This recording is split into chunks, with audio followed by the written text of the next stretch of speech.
Karim, ça va être quoi demain la SNCF de demain? À quelle sauce vont être mangés les cheminots qui demain vont prendre le TER entre Paris-Beauvais, qui vont prendre le TER à Amiens, à Compiègne, qui vont prendre le TGV, pas encore, mais en tout cas sur le TER, c'est quoi un peu la situation? Est-ce que tu peux nous dire? Bah écoute, alors comme tu l'as dit tout à l'heure, hein, je suis de la même région que toi, Paris Nord, donc nous on bosse sur le Paris-Lille et une partie aussi du TER Hauts-de-France. Donc du coup, bah, maintenant ça fait quelques années que l'entreprise est en train de se restructurer sous prétexte d'ouverture à la concurrence, avec des réorganisations à tout va, avec des suppressions d'effectifs, avec des réorganisations et des découpes dans les effectifs. Donc bah, là, on est arrivé au stade où maintenant on est au stade des appels d'offres. Donc sur la région TER Hauts-de-France, donc il y a 3 lots qui ont été mis en concurrence. Donc ces 3 lots correspondent au Paris-Beauvais, donc à l'étoile Saint-Paul du moins à Saint-Paul-sur-Ternoise et l'étoile d'Amiens. Donc 3 lots sur le périmètre TER Hauts-de-France. Depuis maintenant quelques années, l'entreprise explique aux cheminots que ces réorganisations sont faites pour se préparer à l'ouverture à la concurrence. Et donc nous, en tant que représentants du personnel, on explique aux cheminots depuis des années que on est très loin d'une ouverture à la concurrence et on est plutôt et carrément dans une privatisation. Et aujourd'hui, eh ben, le coup près est tombé ces derniers jours. Donc, avec ce qui a été mis dans le cahier des charges demandé par les Hauts-de-France, qui demande donc la création d'une société dédiée. Donc, ce qui veut dire qu'avec la création de cette société dédiée demandée, donc l'entreprise SNCF en tant que telle ne pourra pas se positionner sur les appels d'offres. Donc, c'est une Je clause. résume, Ouais. je résume du coup ce que tu es en train de dire pour que les gens ils comprennent bien. S'il y a des gens d'ailleurs dans le live qui sont de TER Hauts-de-France, s'il y a des gens qui sont du secteur de Amiens, de Beauvais et autres, ça vous concerne. C'est ce qui va vous arriver en tant que cheminot et également en tant qu'usager usagère. C'est-à-dire que tu es en train de nous dire, donc, Xavier Bertrand, qui est président de la région Hauts-de-France, par rapport à l'ouverture à la concurrence, et j'aime pas ce mot-là, et je l'expliquerai moi après pourquoi j'aime pas ce mot-là, mais sur la question de l'ouverture à la concurrence, il a mis une clause qui interdit la SNCF, c'est-à-dire l'entreprise publique, de pouvoir postuler à la possibilité de garder son marché, entre guillemets, de pouvoir rempiler. Il lui interdit de fait, c'est-à-dire qu'il lui oblige à faire ce que tu as dit, une société dédiée, donc une filiale privée, pour au final, même si elle gagne le marché, que c'est la SNCF, en réalité, ça sera des cheminots qui iront au privé et qui cotiseront à la sécurité sociale et non plus dans leur statut et leur régime de retraite, c'est ça? Voilà, tout à fait. Donc, en intégrant cette clause, donc la SNCF ne peut pas se positionner en tant que telle, donc obligation de créer une filiale, comme elle a l'habitude de faire. Donc, un contexte qui convient très bien à l'entreprise pour le coup, parce que ça va leur permettre de continuer la casse du statut et la casse des conditions de travail des cheminots. Et par la même occasion, donc, c'est la suite du pacte ferroviaire et du décret de Rugy qui est venu en complément. Donc, ça va engendrer un transfert de personnel SNCF. Donc, dans cette filiale, si celle-ci remporte le marché, ou éventuellement dans une entreprise privée ferroviaire. Donc, voilà le contexte aujourd'hui. Donc, sur ces 3 lots, donc il y a un recensement qui a été fait donc, pour évaluer combien de personnel on aurait besoin pour répondre à ces 3 lots. Donc aujourd'hui, l'entreprise, parce que aujourd'hui, à part la SNCF, il n'y a pas d'entreprise qui est en capacité d'évaluer combien de personnel ont besoin, soit la filiale ou soit l'entreprise privée qui gagnera le marché. Si elle gagne, déjà, s'il y a une entreprise qui se positionne, parce qu'aujourd'hui, c'est loin d'être le cas. Aujourd'hui, il n'y a pas d'entreprise privée qui se sont positionnées et la date butoir, c'est le 21 octobre, donc il reste un peu moins d'un mois et on voit personne arriver. Donc, ça a été calibré à peu près entre 800 et 1000 agents sur les 3 lots. Donc, les 3 lots confondus, il y aura besoin à peu près de 800 à 1000 agents. Donc, c'est 800 à 1000 cheminots et cheminotes qui vont être transférés dans une filiale, dans cette filiale si elle remporte le marché, si c'est la filiale ou dans l'entreprise privée ferroviaire. Donc, il y a 1000 cheminots du secteur de TER Hauts-de-France qui, quoi qu'il arrive, s'il n'y a pas de lutte, s'ils ne font pas reculer le projet, passent demain au privé. Ils perdent l'ensemble de leurs acquis. Voilà, tout à fait. Donc, maintien des acquis pendant 15 mois. Donc, alors, quand je te dis les cheminots, c'est vraiment tous les métiers, hein. Donc, le conducteur, l'agent de maintenance, le commercial, tous ces métiers-là, aujourd'hui, sont concernés par ce transfert de personnel. En fin de compte, le constat, il est clair, c'est qu'en fait, l'entreprise a préparé des packages pour pouvoir ensuite mettre à disposition ces fameux alors mettre à disposition, c'est pas le bon terme, mais pouvoir transférer après le personnel SNCF dans ces futures filiales qui vont être créées prochainement. Donc c'est ce qui se passe sur le périmètre TER Hauts-de-France aujourd'hui, c'est ce qui va se passer sur PACA, c'est ce qui va se passer sur Grand Est. Donc on est dans le même contexte partout et aujourd'hui, clairement, on est très loin d'être dans une ouverture à la concurrence, on est dans une privatisation pure et simple. Et les premiers qui vont être bafoués, qui vont payer les pots cassés, donc il va bien sûr y avoir les cheminots, les cheminotes, mais c'est les usagers, parce que pendant des années, on a vendu aux usagers et on a fait croire aux usagers que plein d'entreprises ferroviaires allaient venir se positionner, que par exemple sur un Paris-Beauvais, on aurait 5-6 entreprises ferroviaires différentes et qu'il y aurait des tarifs différents, que ce serait une concurrence. On est très loin de ça. Aujourd'hui, c'est une entreprise qui va se positionner sur un marché, qui va le remporter et qui après va mettre les tarifs qu'elle voudra, elle, mettre en place. Et on a un bon exemple aujourd'hui, c'est les Anglais.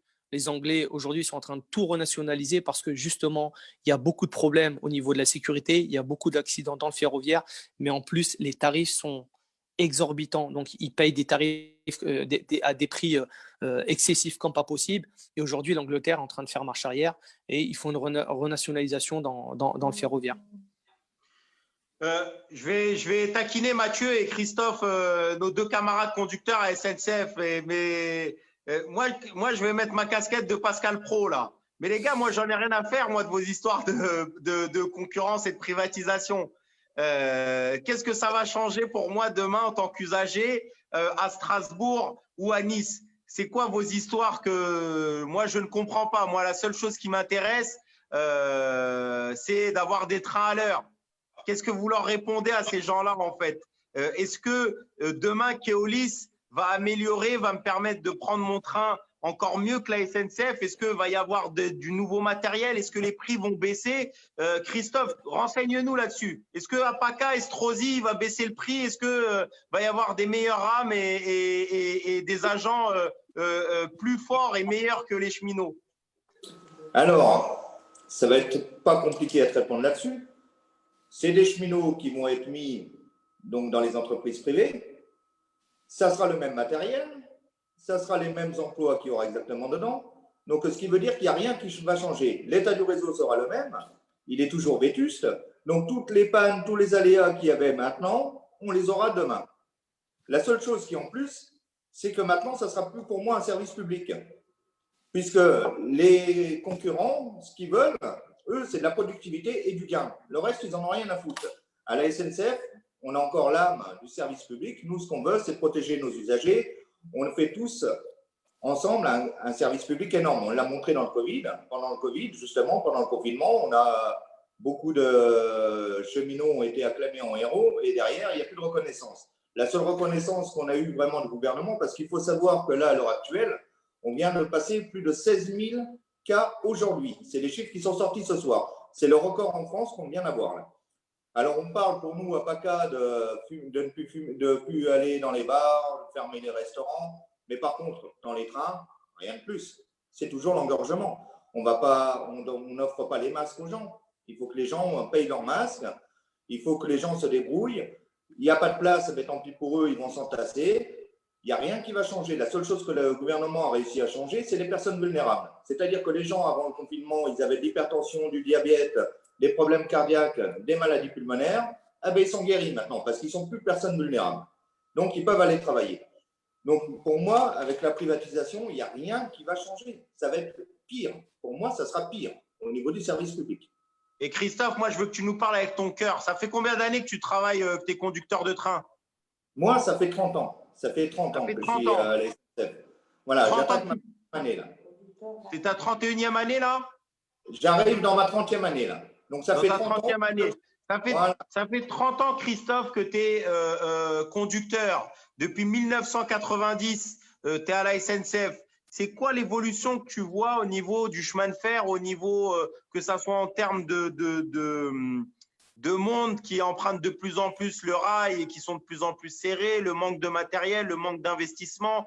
C'est quoi un peu ton sentiment à toi en tant que cheminot depuis 30 ans et qui demain te dit merde, peut-être que je vais finir chez Keolis, en fait, je vais finir dans une boîte privée. C'est quoi un peu ton sentiment? Parce qu'on n'écoute pas assez les cheminots comme ça. On pense toujours que les cheminots, c'est des salauds de grévistes qui font rien du tout et qui emmerdent les gens. Mais essaye de nous parler un peu. Toi, Christophe, c'est quoi ton métier? Qu'est-ce que tu fais? Pourquoi tu te réveilles à 3 heures du matin? Pourquoi tu as fait ce choix-là? Et comment tu vois à quel point tes conditions ont été détériorées?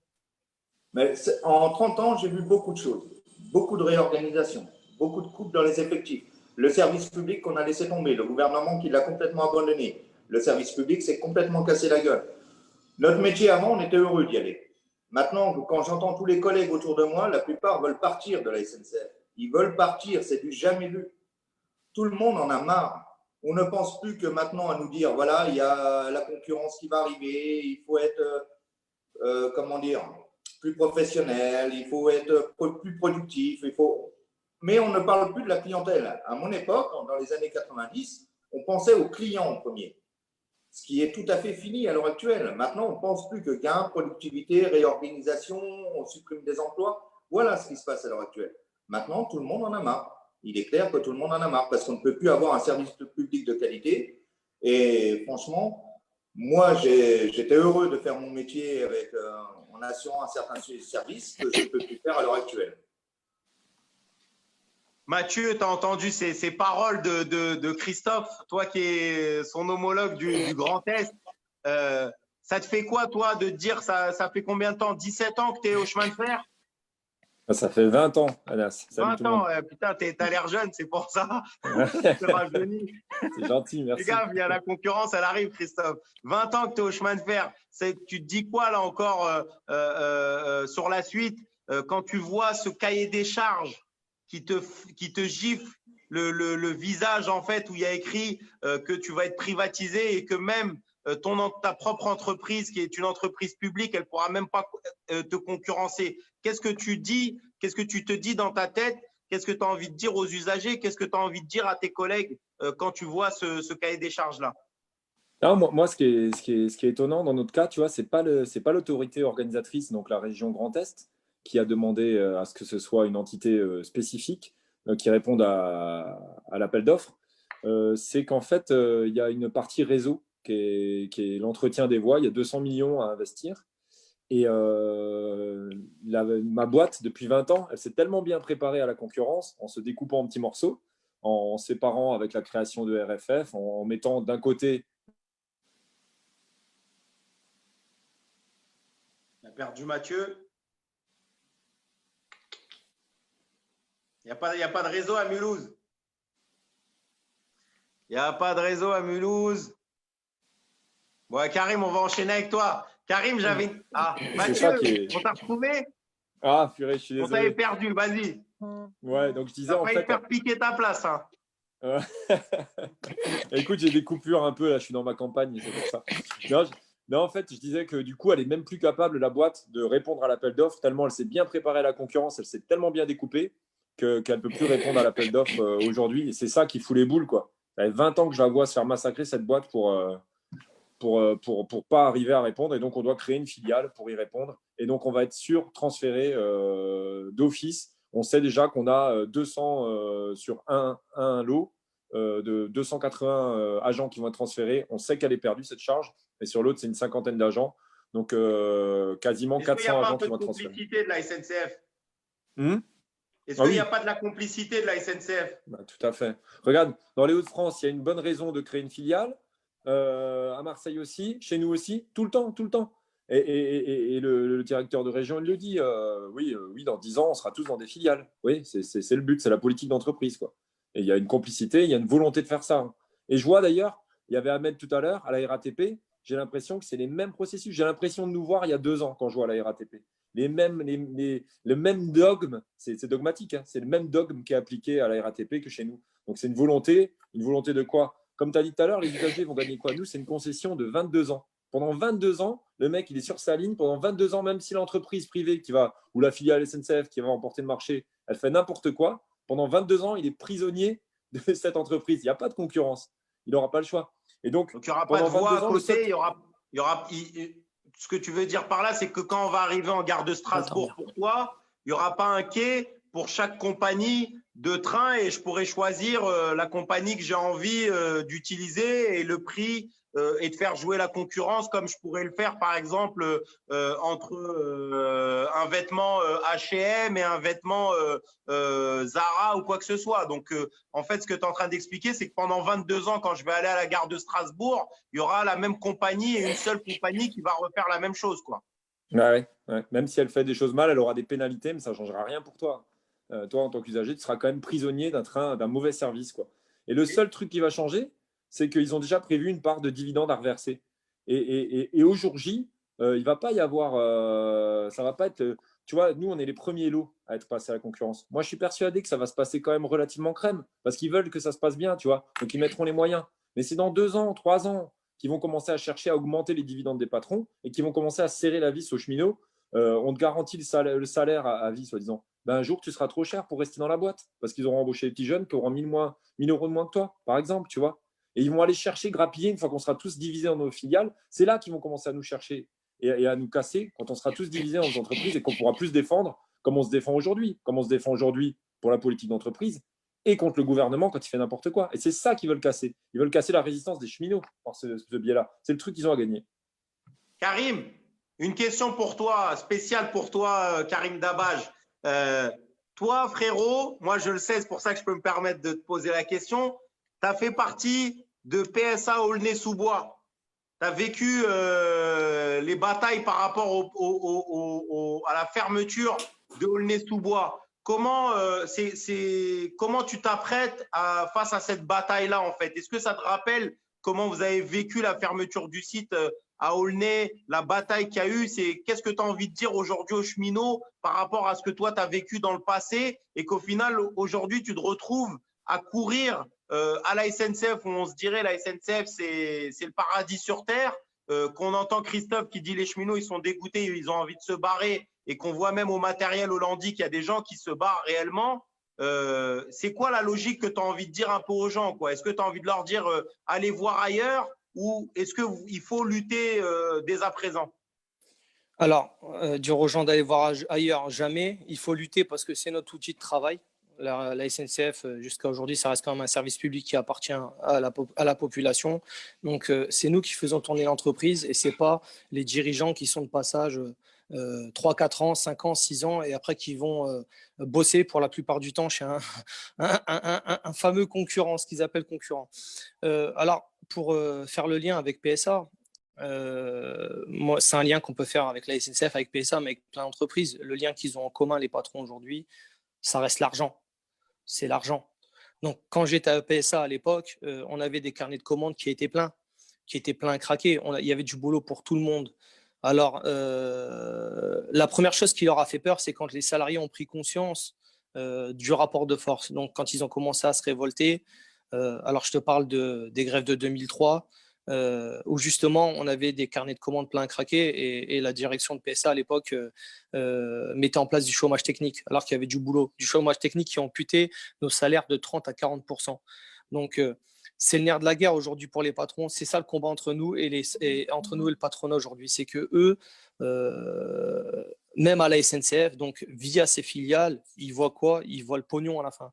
Donc, ils vont faire de l'argent sur le dos des cheminots, sur le dos des usagers. C'est ce qui va leur permettre de faire un peu plus de pognon. Alors, ce n'est pas la notion de base d'un service public à la base. À la base, un service public n'est pas là pour faire du fric. Il est là pour rendre un service à la population, pour ramener une personne d'un point A à un point B en toute sécurité. Je parle pour les transports, d'avoir du confort, de permettre aux gens de se déplacer. Voilà, tout ça, c'est notre mission à nous de service public et d'agents SNCF. Et malheureusement, ceux qui sont à la tête de ces entreprises-là aujourd'hui n'ont pas les mêmes ambitions que nous. Eux, ils ont des ambitions financières. Il faut faire de l'argent, de l'argent, de l'argent, de l'argent. Et ce qui se passe dans le privé, c'est ce qui se passe dans le public. C'est pour ça qu'il y a un moment où il va falloir converger. Et c'est un combat qui va nous concerner, nous tous, dans les transports. Aujourd'hui, il y a les RATP qui est attaqué, comme l'a dit Mathieu. Hein. C'est ce qu'on a vécu il y a 2 ans, 3 ans. C'est le même schéma, c'est la même stratégie. Et en plus, quand un service public, on veut le déglinguer, on sait très bien faire en sorte de faire croire à la population que ça ne fonctionne pas pour pouvoir réorganiser derrière. C'est ce qui se passe dans l'entreprise. Hein. On a des services de communication donc, qui sont très, très, très forts et très puissants, la SNCF, pour toujours décrédibiliser les cheminots. Je prends l'exemple de cette fameuse clause qui a été intégrée, nous, sur les Hauts-de-France. Donc, ça fait 1 mois et demi que l'entreprise est au courant. À aucun moment, ça a été dénoncé par les dirigeants de l'entreprise aujourd'hui. À aucun moment, nos dirigeants ont pris la parole en disant c'est inacceptable, c'est inadmissible que vous intégrez une clause qui nous empêche, nous, SNCF, de se positionner sur cet appel d'offres. C'est parce que, en fait, ça leur convient très bien. Ça leur convient très bien. Donc, ils vont pouvoir créer des filiales, ils vont pouvoir faire créer un dumping social et dégrader les conditions de travail des cheminots. Et en plus, ils vont pouvoir faire de l'argent sur le dos des cheminots, mais sur le dos des usagers. Et c'est là où c'est très grave, parce que cette notion de service public a disparu. Et ce qui est dommage, et ce que les usagers doivent prendre conscience, mais pas que seulement les usagers, les salariés, les cheminots, tous les travailleurs, c'est qu'il faut qu'on arrête d'attendre de se faire avoir ou de dire ouais, c'est pas normal pour réagir. En fin de compte, aujourd'hui, il y a 2 mondes. Oui, il n'y a plus rien qui est normal. On a en face des patrons qui ont les dents longues, qui veulent du fric, qui courent après le fric, qui ont des déroulements de carrière comme pas possible. Et nous, en bas, ceux qui faisons tourner, qui produisons les richesses de ce pays, ben, on voit, on est tous en train de subir déjà les conséquences de la crise, mais pas seulement, même en dehors de cette crise Covid, c'est tout le temps la crise, en fait, quand tu regardes pour les salariés de ce pays. Plus personne s'en sort. Ceux qui produisent les richesses, ils ont du mal à s'en sortir. Et voilà. Donc, il faut que les salariés de ce pays aujourd'hui se posent les bonnes questions, parce qu'il y a plein de choses qui ne sont pas normales et il faut inverser la courbe, comme on dit, et il faut changer tout ça parce que c'est plus possible. Cette casse de l'outil de travail, ces licenciements, les plans sociaux qui vont arriver, qui ont déjà commencé, c'est inacceptable. De l'argent, il y en a. Les plus grosses richesses s'en foutent plein les poches. Et ceux qui produisent les richesses de ce pays, c'est eux qui payent les pots cassés. Ça, c'est pas acceptable. Christophe, juste pour rappel, pour celles et ceux qui nous suivent, merci à toutes et à tous d'être connectés. Vous êtes sur Révolution Permanente. On est avec les camarades des transports. Là, c'est, on va dire, le volet SNCF et notamment les 3 principaux secteurs. C'est-à-dire, vous avez des acteurs privilégiés là aujourd'hui sur ce live-là. Karim Dabaj qui vient de s'exprimer, qui est du Technicentre du Landy et qui est concerné notamment sur l'appel d'offres qui est ouvert sur le TER Hauts-de-France. On a Mathieu Relin qui est conducteur du côté de Strasbourg et qui est concerné par l'ouverture à la concurrence sur le Grand Est. Et Christophe Mandeli qui est conducteur de TER sur la région PACA sur Nice et qui est concerné aussi par l'ouverture à la concurrence. C'est-à-dire que ce sont celles et ceux qui demain peuvent nous aiguiller, peuvent nous donner des informations et qui peuvent nous donner le pouls. Christophe, de ton côté, c'est quasiment 1000 agents qui vont être transférés. Du côté de Karim, c'est quasiment 1000 agents aussi SNCF. Et du côté de Mathieu, déjà là, on est à quasiment plus de 300. Et des échos que moi j'ai eus, apparemment, si on rajoute les prochains lots, ça va être environ 1000 agents qu'il y a sur le TER Grand Est. Donc en réalité, c'est demain 3000 cheminots qui vont vraisemblablement passer au privé. Est-ce que, juste pour conclure, parce qu'on a les camarades de la RATP et que le temps tourne, la dernière question centrale que je veux vous poser, c'est qu'est-ce que disent vos collègues et qu'est-ce que vous leur dites? D'accord? C'est quoi la suite? Est-ce qu'il va y avoir de la bagarre? Est-ce qu'il va y avoir de la grève? Est-ce que les mécanos de PACA sont chauds bouillants? Est-ce qu'ils vont mettre la misère à Estrosi? Est-ce que les agents du Technicentre du Landy, est-ce qu'ils sont chauds bouillants? Est-ce que sur Strasbourg, ils sont chauds bouillants? On a envie de savoir, parce que tout à l'heure, on a entendu Adrien, on a entendu la situation à Grand-Puy, on voit ce qui est en train de se passer. Il y a les camarades de Béthune, de Bridgestone. Les gens dans ce live-là, ils attendent qu'une chose, ils veulent que ça pète. Ils veulent que ça pète, ils veulent qu'à un moment donné, on puisse sortir de cette gestion catastrophique, criminelle du gouvernement, que ça soit la crise sanitaire qui est mal gérée, que ça soit nos emplois. En réalité, on voit à quel point ce sont des commissaires-priseurs qui n'ont rien d'autre à faire que de vendre les acquis sociaux des travailleurs, qui vendent le service public au moins-disant à celles et ceux qui vont faire du dumping social, qui vont profiter. Est-ce que va y avoir de la bagarre chez toi, Christophe? Est-ce que tu peux nous dire c'est quoi la tension un peu du côté de PACA? Alors, du côté de PACA, la tension est simple. La bagarre, moi, je la veux. Donc, il n'y a pas de problème. On est là, on est là pour se battre et pour sauver notre entreprise. Le problème qu'il y a eu, c'est que les gens ont tellement été, on leur a tellement menti en leur disant vous garderez votre statut, tout ira bien, vous inquiétez pas, la SNCF gagnera, on est tous là. Donc les gens sont un peu résignés. Mais au fur et à mesure que le temps approche, et puis nous, ça approche très vite, puisque nous, on a deux axes, deux lots mis en concurrence. Il y en a un qui sera applicable en 2024, en décembre 2024, et l'autre en 2025. Donc maintenant, les gens, on y est dedans. On est dedans, donc les gens commencent à ouvrir les yeux, commencent à se réveiller, et je pense que ça ne passera pas comme ça. Donc ça concerne 935 agents, et le problème, on n'est plus de 935. Alors il faut savoir que la SNCF a donné ces chiffres, puisqu'elle est obligée par la loi de donner un nombre du personnel, le temps, comment dire, les emplois à plein temps nécessaires pour faire le service. Écoutez, donc, les camarades de la RATP, les camarades de la RATP Transdev, écoutez ce que dit Christophe. Voilà, donc la SNCF, pour le premier axe, qui est Intermétropole Marseille-Toulon-Nice, la SNCF a dit que ça concernerait 244 emplois. Pour le deuxième axe Azur, les arcs Nice, Vintigny, Cannes, Grasse, Nice, Tandbray, c'est tout Nice, en fin de compte, tout le secteur de Nice, ils disent que ça concernera 691 emplois. Sauf qu'à l'heure actuelle, la concurrence n'est pas d'accord avec les chiffres. Elle dit que la SNCF demande trop d'agents, offre trop d'agents. Il faut moins d'emplois. Donc déjà, il y a une bagarre en ce moment entre la SNCF et les concurrents, puisque nous, on a des personnes qui sont positionnées. Donc il y a deux ou trois personnes qui sont positionnées sur l'axe Azur. Donc déjà, ils contestent les chiffres de la SNCF. Ils veulent déjà moins d'agents. Alors qu'on est beaucoup plus pour faire ça. Bon, les premiers perdants, c'est les cadres, puisque nous, à la conduite, 5 cadres, ils demandent. Donc tous les autres cadres, on ne sait pas ce qu'on vont faire, mais bon, voilà, pour l'instant, c'est 5 cadres. Donc, ça veut dire que on est plus de 2000 emplois et on en prend que 935. Mais la concurrence en a encore moins. Donc, je pense que les gens, à l'heure actuelle, vont commencer à ouvrir les yeux, vont bien comprendre qu'on leur a dit « vous ne perdrez pas votre statut », mais non, c'est faux.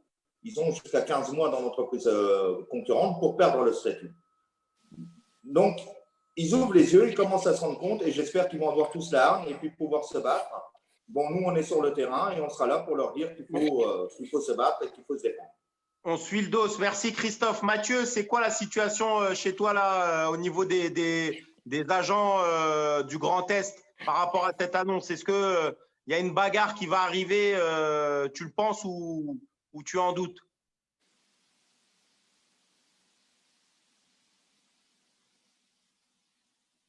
Mathieu, faut arrêter. Je ne fais plus jamais de live avec des mecs qui habitent à la campagne.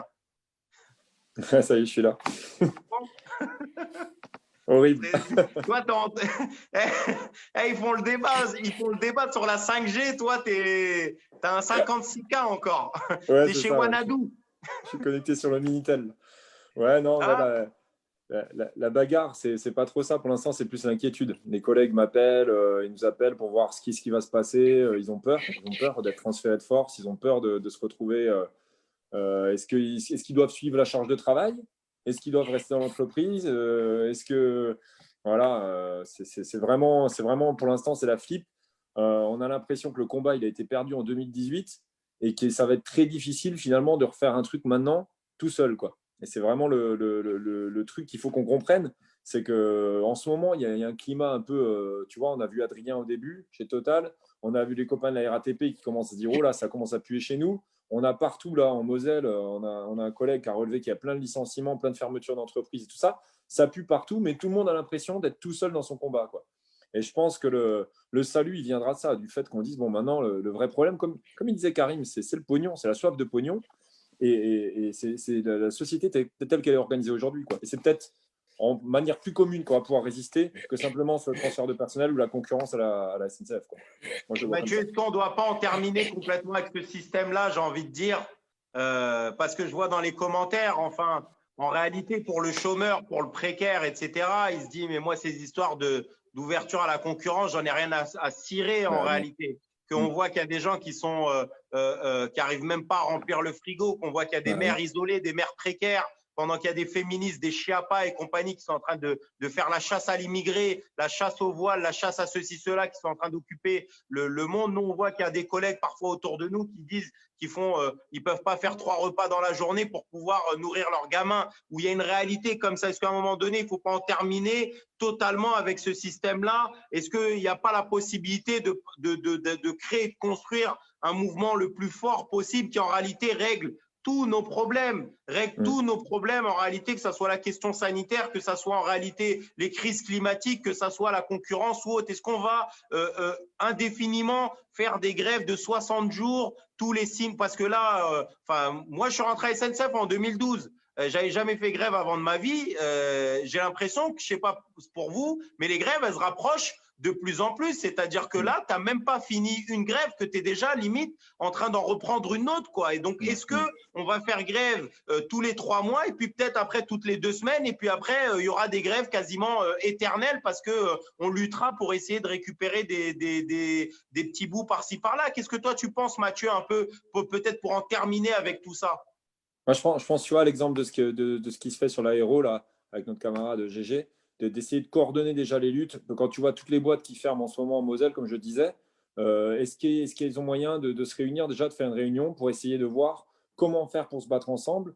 Est-ce que nous, derrière, dans nos secteurs, on peut aussi se coordonner, pourquoi pas avec la RATP, la SNCF, Transdev, toutes ces boîtes privées qu'on n'a jamais réussi trop à gagner dans les luttes? Et ben, peut-être qu'on pourrait se faire un réveil. Et ensuite, coordonner ces secteurs. Ensuite, une fois qu'on a établi que le même ennemi, c'est la finance, c'est le capitalisme, et que celui-là, il nous bouffera jusqu'à l'os. Et tu as raison, les chômeurs, ils doivent se dire, ouais, ils sont de la chance, eux. Leur boulot, ils se barrent, ils vont avec. C'est déjà bien, le transfert de personnel. Moi, je comprends. Après, il ne faut déjà pas prendre le pire du pire, parce qu'à ce compte-là, tu peux bosser comme un Chinois, tu peux te retrouver comme au Venezuela, où tu n'as même plus de quoi te battre tellement tu es pauvre, tellement tu es dans la…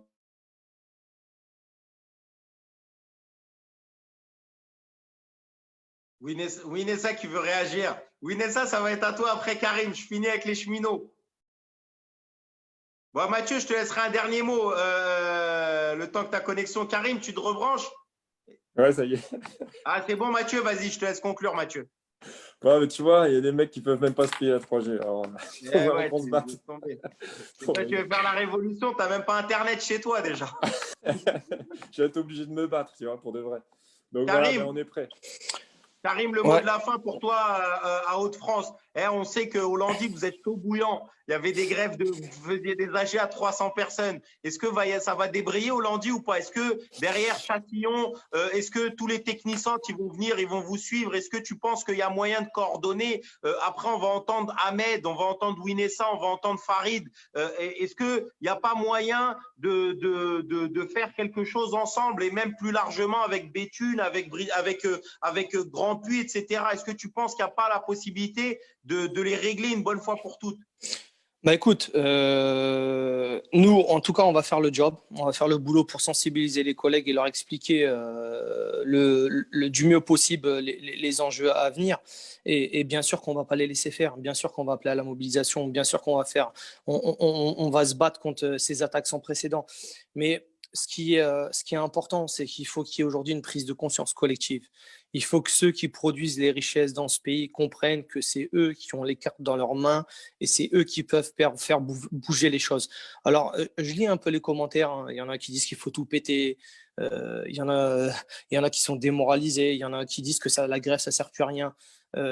Si on arrête tout, en face, on a des personnes qui sont organisées. Eux, ils savent très bien ce qu'ils font. Ils ont un objectif et ils font en sorte d'arriver à leur objectif. Mais ces personnes en face, sinon on est organisé comme eux, si on est solidaire entre nous, si on converge entre nous, si on met toutes nos forces tous ensemble, le même jour, au même moment, on est inarrêtable. On est inarrêtable parce que c'est nous qui faisons tourner les entreprises aujourd'hui, que ce soit la SNCF ou ailleurs dans le privé. C'est pas ces gens-là, c'est nous qui produisons les richesses de ce pays. Paralyse l'économie du pays et tu verras si tu ne feras pas bouger les choses. Mais il faut que ça soit une réponse collective. Si on est chacun dans notre camp, alors on a entendu les soutiens, nous les cheminots, même les agents de la RATP ont entendu les soutiens pendant la grève de décembre. où on a fait 60 jours de grève. Alors, on était contents, on a entendu les applaudissements des hospitaliers, mais en fait, quand tu regardes, on est tous concernés, privé, public, on est attaqué de partout. Si on converge tous ensemble, si on se prépare tous ensemble, si on s'organise tous ensemble face à ce patronat et face à ce gouvernement, on sortira vainqueur. Maintenant, il faut juste une prise de conscience collective des travailleurs de ce pays et pas seulement des travailleurs, des chômeurs, c'est pareil, il y a du travail pour tout le monde. Tout le monde peut travailler aujourd'hui. Mais les patrons n'ont pas cette volonté-là.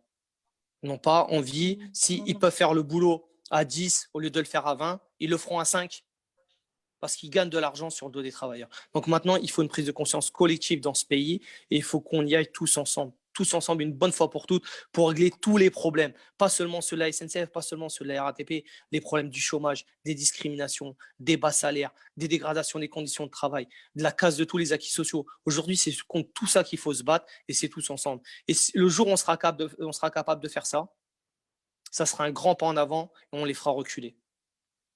Les camarades de cheminots, merci, force à vous.